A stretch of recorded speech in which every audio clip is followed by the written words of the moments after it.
시간이 되었으므로 2025년 8월 19일 화요일 아침 예배를 시작하겠습니다. 다 같이 주의 기도로 시작합니다.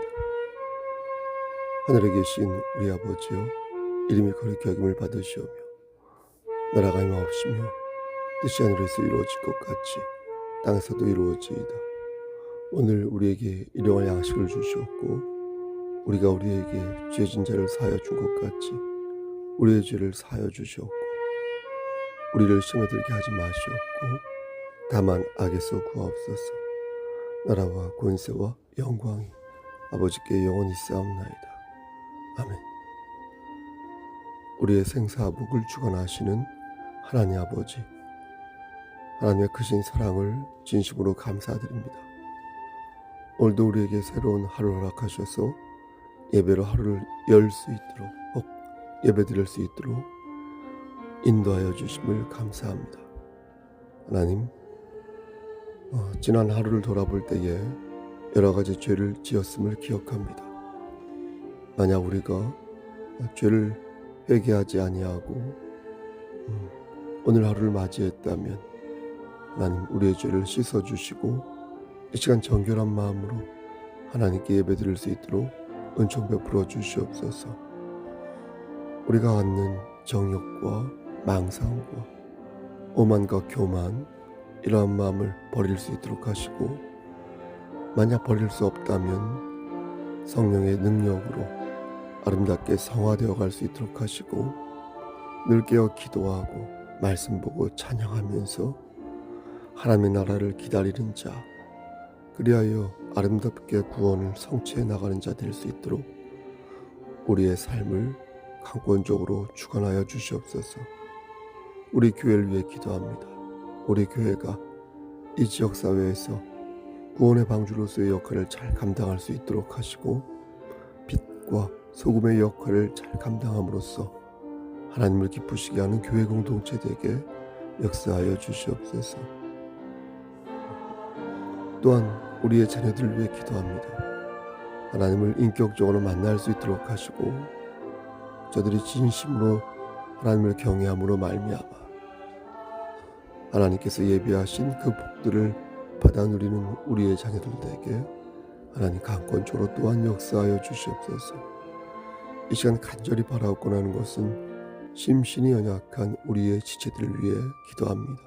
하나님, 저들에게 함께 하시사 저들을 만져주시고 저들을 안아주시고 위로하여 주시사 저들이 말씀 붙잡고 소생할 수 있도록 하시며, 저들이 말씀 붙잡고 주어진 사명을 반듯하게 감당할 수 있도록 하시고, 저들이 다시 일어서는 자, 이기는 자 되어서 하나님께 아름답게 사용되어지는 일꾼들 될 수 있도록 도와주시옵소서.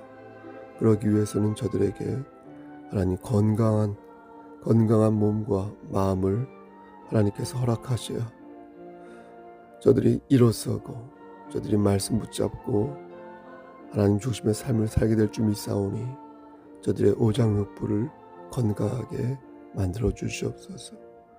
세상이 주지 못하는 우리 주 예수 그리스도의 참 평강을 저들에게 허락하여 주시옵소서. 모든 말씀 예수 그리스도 이름 받들어 감사하며 기도드렸사옵나이다. 아멘. 하나님 말씀 보겠습니다. 시편 73편 28절 말씀 보겠습니다. 시편 73편 28절, 구약성경 제성경으로 855쪽입니다. 855쪽 혹은 856쪽 시편 73편 28절 말씀을 봉독하겠습니다. 하나님께 가까이함이 내게 복이라. 내가 주 여호와를 나의 피난처로 삼아 주의 모든 행적을 전파하리이다. 아멘. 하나님, 이 말씀을 들어 사용하여 주시옵소서. 예수님의 이름으로 기도드렸습니다. 아멘. 오늘 본문 시편 73편 말씀을 보면 아삽이라는 시인이 등장합니다. 이 시인은 다윗과 동시대 사람으로 악사들의 수장이었습니다. 그러니까 오늘날로 치면 성가대 대표나 혹은 지휘자 정도 이렇게 말할 수 있겠습니다.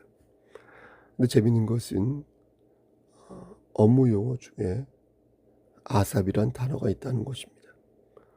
처음에 저는 성경에 나오는 인물을 가져다 쓰나 보다라고 생각했습니다. 그런데 그게 아니었습니다. 아삽과 전혀 상관없는 것으로 일을 가능한 한 빨리 처리해달라는 그런 뜻이었습니다. 이게 무슨 뜻인가 찾아보니까 영어로 as soon as possible, 이것의 약자였습니다. as soon as possible. 어떤 사람은 아사브라고 말하고 또 어떤 사람은 아사프라고 말하는데, 그러니까 이것을 아삽으로 해주세요 이렇게 말하면 가능한 한 빨리 처리해 주세요 이런 말이었던 것입니다. 그 뒤로 저는 성경에 나오는 아삽을 생각할 때마다 분주하게 움직이며 열심히 일을 하는 일꾼이 연상되는 것입니다. 사실 성경은 아삽을 선견자라고 말하고 있습니다. 선견자가 무엇입니까? 선견자란 꿈이나 환상을 통해 하나님의 뜻을 분별하는 사람을 말하지 않습니까? 하지만 하나님의 뜻을 백성에게 전파하고 가르치는 사람도 선견자라고 말합니다. 때로는 지도자에게 하나님의 말씀을 지거나 하기도 하고요. 지도자를 세워 기름을 붓거나 지도자의 행적을 족보에 기록하는 일을 하였던 사람이 바로 선견자였습니다. 성경의 선견자라고 일컬음 받는 인물에는 우리가 잘 아는 사무엘 있죠. 사무엘이 선견자라고 일컬음 받습니다. 갓도 있고요. 잇도, 예후 아시죠? 아모스, 헤만, 사독, 하나니, 여두둔, 그리고 오늘 본문에 나오는 아삽이 있습니다. 그럼 선지자와 선견자의 차이가 무엇일까요? 차이가 없습니다. 다만 강조점이 다른데, 성경에서 보통 선지자라고 말할 때는 하나님의 뜻을 백성에게 전달하는 사람을 이르고, 선견자라고 말할 때는 하나님의 계시를 받는 사람을 말합니다. 그러니까 하나님의 말씀을 선포하는 것을 강조할 때는 선지자, 하나님의 말씀을 받은 것을 강조할 때는 선견자, 선견자 이렇게 부르는 것입니다. 그러니 선지자나 선견자나 사실 큰 차이가 없다 이렇게 봐도 무방한 것입니다. 그런데 아삽은 선견자로 일컬음을 받은 것입니다. 그리고 하나님의 말씀을 전하기보다 하나님의 말씀을 받는 것에 방점을 찍었는데, 그래서일까요? 아삽이란 이름의 뜻은 모으는 자라는 뜻이 있었습니다. 그러니까 하나님의 말씀을 받으면 그것을 최대한 많이 모아서 자신이 할 수 있는 방식으로 그 말씀을 삶으로 표현했다는 것입니다. 그래서 성가대 악장도 하고, 그래서 언약궤 앞에서 이렇게 재금을 켜기도 하고, 또 오늘 본문처럼 시편을 12편이나 작시하기도 하였습니다. 12편이나 시편 50편, 그리고 또 73편에서 83편까지 말씀이 모두 아삽이 지은 시라고 합니다. 여러분 대단하지 않습니까? 이래서 성경은 아삽을 선견자라고 호칭한 것이 아닐까 싶은 것입니다. 여러분 여기에 그치지 않습니다. 아삽의 후손들도 성전에서 찬송을 부르는 직무를 맡았는데요. 특히 에스라 2장 41절과 느헤미야 7장 44절 말씀을 보면 바벨론 포로에서 귀환한 후 성전 기공식을 가질 때 아삽의 자손 128명이 찬송을 불렀습니다. 에스라에서는 128명이라 말하고 느헤미야에서는 148명이라고 말하는데, 왜 숫자가 다른지는 제사장의 직무에 대해 말씀을 전할 때 설명하도록 하겠습니다. 어쨌든 이렇게 아삽과 그의 후손들은 모으는 자답게 하나님의 영광을 위해 정말 분주하게 일하였는데, 이렇게 노력하였으니 하나님이 들어서 사용하지 않을 수 없었던 것입니다. 그래서 저는 아삽을 생각할 때마다 동분서주하며 하나님의 영광을 위해 애쓰는 교회의 일꾼들이 연상되는 것입니다. 그래서 앞에서 말씀드렸죠. 아삽하면 아사브가 생각난다는 것입니다. 아사브. 예전에도 한번 말씀드린 적이 있는데 아사브.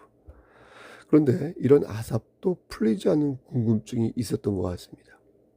그것은 바로 악인의 형통함이었습니다.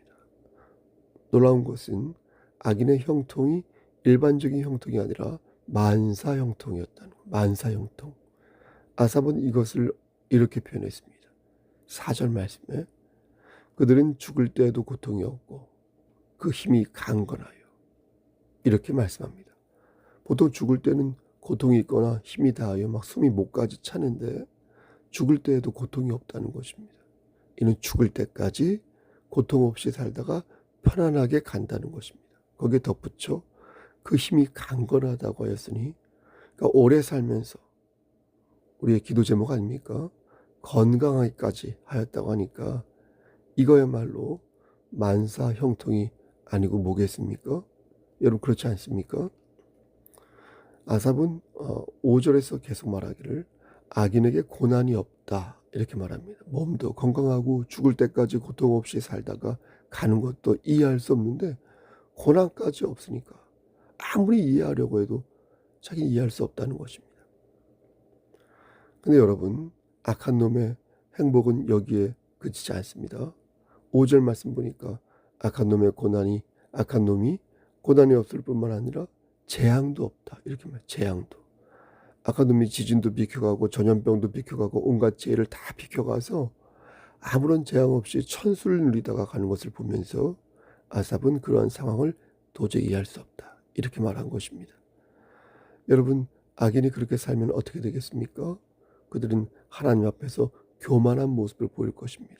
6절 말씀에서 교만이 그들의 목걸이라는 말은 자신을 대단한 존재라고 생각하여 사람들 앞에서 뽐낸다는 것입니다. 또 강포가 그들의 옷이다라는 것은 모든 게 술술 잘 풀리니까 안하무인격으로 사람들을 대한다는 것입니다. 여러분 그런 악한 사람들을 실제 본 적이 있으십니까? 7절 말씀을 보면 그들은 살이 쪄서 눈이 솟아나올 정도이며 얼마나 돈을 많이 벌었으면 자신이 기대한 것보다 더 많이 돈을 벌었다 이렇게 생각한 것입니다. 실제 이런 사람들이 우리 주변에 있습니다. 그들이 조용히 자신의 삶을 구가하면 그런가 보다 싶겠는데 하나님을 능욕하고 교회를 비난하며 마치 자신이 하나님인 양 무례하게 행동하는 것을 보면서 우리는 갑갑한 마음을 지울 수 없는 것입니다. 아삽 역시 그런 모습을 지켜보는 것이 힘들었던 것 같습니다. 악한 자임에도 불구하고 물질과 정신이 정말 풍요로운 것을 짱짱한 것을 보면서 아삽은 13절 말씀을 보니까 자신의 삶이 헛되다라고까지 말한 것입니다. 아삽은 이어서 이렇게 말합니다. 14절에서 나는 종일 재난을 당하며 아침마다 징벌을 받았도다. 급기야 아삽은 악인의 삶과 자신의 삶을 비교하게 이른 것입니다. 아삽은 아침마다 하나님께서 자신에게 징벌을 내리신다고 생각했습니다. 악인의 형통을 보면서 상대적으로 자신의 삶이 너무나 초라하다고 생각하여서 매일 아침 자신이 하나님에게서 벌을 받고 있다고 생각한 것입니다. 그래서 아삽은 16절 말씀에서 그것을 심한 고통이다 이렇게 표현한 것입니다. 그럼 아삽은 이렇게 자신의 삶을 비통해하며 허무하게 삶을 마무리하였을까요? 그렇지 않습니다. 아삽은 다행히도 하나님의 뜻을 모을 수 있었습니다. 모을 수 있었다. 삶이 고되고 포기하고 싶을 정도로 힘들었지만 아삽은 하나님의 뜻을 모을 줄 아는 선견자였습니다. 여러분 아삽은 어떻게 하나님에게로 가는 길을 찾을 수 있었을까요? 아삽이 찾은 방법이 17절 말씀에 나와 있습니다. 17절 말씀을 제가 읽어보면 하나님의 성소에 들어갈 때야 그들의 종말을 내가 깨달았나이다. 여러분 아삽은 무엇을 깨달은 것입니까? 이 땅에서의 행복이 영원하다는 것을 깨달은 것입니까? 한 치 앞도 내다볼 수 없는 이 땅에서의 삶을 최고의 삶이라고 생각한 것입니까? 아삽은 영원한 것이 하나님 나라에 있다는 것을 다시 깨달은 것입니다. 하나님을 능욕하는 자가 받게 될 심판을 떠올린 것이고 하나님을 찬양하는 자가 받게 될 기업을 떠올린 것입니다. 다시 떠올린 것입니다. 하나님의 성소에 들어가자 잠시 잊었던 축복과 잠시 잊었던 심판을 다시 깨닫게 된 것입니다. 여러분, 하나님의 성소에 들어갔다는 것은요, 단순히 예배당 안에 들어와서 이렇게 자리에 앉았다라는 것을 의미하지 않습니다. 하나님의 성소에 들어왔다는 것은요, 하나님의 임재 속에 들어왔다는 것입니다. 하나님을 진심으로 찬양하고 하나님을 진심으로 섬기는 자만이 하나님의 임재 속에 들어갈 수 있지, 예배당에 앉아 있다고 해서 다 하나님의 임재 속에 들어갈 수 있는 것이 아닙니다. 아삽도 처음에는 하나님을 이해하지 못했습니다. 하나님의 말씀을 모으는 자도 왜 이렇게 마음에 안 들게 이렇게 역사가 진행되는 것인지 원망하는 마음이 컸습니다. 심지어 자신의 삶을 헛되다라고 말하며 아침마다 징벌을 받는다고 생각했습니다. 그런데 하나님의 일을 하자 모든 근심과 원망이 눈처럼 녹아든 것입니다. 하나님의 성소에 이르자 잊었던 주의 은혜를 생각하면서 다시 하나님을 붙잡았던 것입니다. 여러분, 그러면 아삽은 다시는 하나님을 원망하지 않았을까요? 다시는 악인의 삶을 부러워하지 않았을까요? 다시는 자신이 아침마다 징벌을 받는다고 생각하지 않았을까요? 아닙니다. 그랬을 것입니다. 아삽은 다시 자신의 삶을 허무한 삶이라 말했을 것이고, 또 죄를 지었을 것이고, 삶에 지쳐서 울고불고하며 하나님을 원망하였을 것입니다. 그러나 그는 다시 하나님을 찾았을 것입니다. 아니, 찾았습니다. 어떻게 제가 이것을 확신할 수 있습니까? 어떻게 아삽이 다시 하나님을 찾아 독수리 날갯짓을 할 것이라고 제가 확신할 수 있었겠습니까? 믿는 자는 성령의 음성을 들으시길. 여러분, 사랑을 받은 자는 사랑이 무엇인지 알지만 사랑을 받지 못한 자는 사랑이 무엇인지 모릅니다. 하나님의 사랑을 받은 아삽은 잠시 하나님의 사랑을 잊고 살 때가 있었지만 자신이 받은 그 사랑을 알기에 아삽은 그 사랑으로부터 분리될 수가 없었던 것입니다. 여러분, 우린 누구입니까? 우리는 그리스도를 영접한 자로서 새롭게 피조물이 된 자들 아닙니까? 천국을 이미 소유한 자들이며 은혜 안에서 은혜를 누리며 사는 자들 아닙니까? 지금도 우리에게는 성령 하나님이 계셔서 예수 그리스도의 인치심으로 부활의 소망이 있고, 이렇게 하나님 말씀을 사모하여 이렇게 아침 예배를 드리는 그런 그리스도인이 아닙니까? 이거야말로 하나님의 말씀을 모으는 선견자의 삶이 아니겠습니까? 우리에게는 하나님의 나라가 있지만 그들에게는 미끄러짐과 파멸이 있습니다. 그들은 높은 곳에서 미끄러져 지옥의 파멸에 이를 것이고, 우리는 하나님께 들려져 영원한 천국의 기쁨을 맛보게 될 것입니다. 그러므로 저는 여러분들에게 권면하는 것입니다. 여러분, 하나님의 말씀을 모으시길 바랍니다. 매일 아침 이렇게 일찍 새벽 예배 겸 아침 예배 겸 새벽 예배 드리는 거 힘드시죠? 왜 안 힘드시겠습니까? 사회생활 하시고 직장생활 하시면서 매일 아침 제단 쌓는 게 얼마나 힘이 드시겠습니까? 그러나 여러분들이 서 있는 그 자리에서 선견자가 되어 하나님 말씀을 붙들고 일어선다면 하나님께서는 끝까지 여러분의 삶을 책임지실 것입니다. 그러므로 넘어지고 쓰러져도 다시 하나님의 말씀으로 일어서시길 바랍니다. 하나님의 말씀을 모으시길 바랍니다. 말씀을 모아본 자가 일어나는 것도 잘합니다. 하나님의 사랑을 받은 자가 그 사랑으로 고난도 잘 견뎌냅니다. 육체의 가시가 없다면 우리가 어찌 하나님을 의지할 수 있을까요? 풍랑 속에서 두려움을 느끼지 않는 자가 어찌 하나님을 의지할 수 있을까요? 약할 때 강함을 주시는 하나님의 섭리를 신뢰하시고, 여러분, 피난처 되시는 하나님 안에서 열심히 말씀을 모아 성소에 들어갈 때마다 하나님께서 주시는 그 말씀으로 일어서시기를 간절히 소원하겠습니다. 오늘도 그러한 삶을 사시기를 주님의 이름 받들어 간절히 축원합니다. 아멘.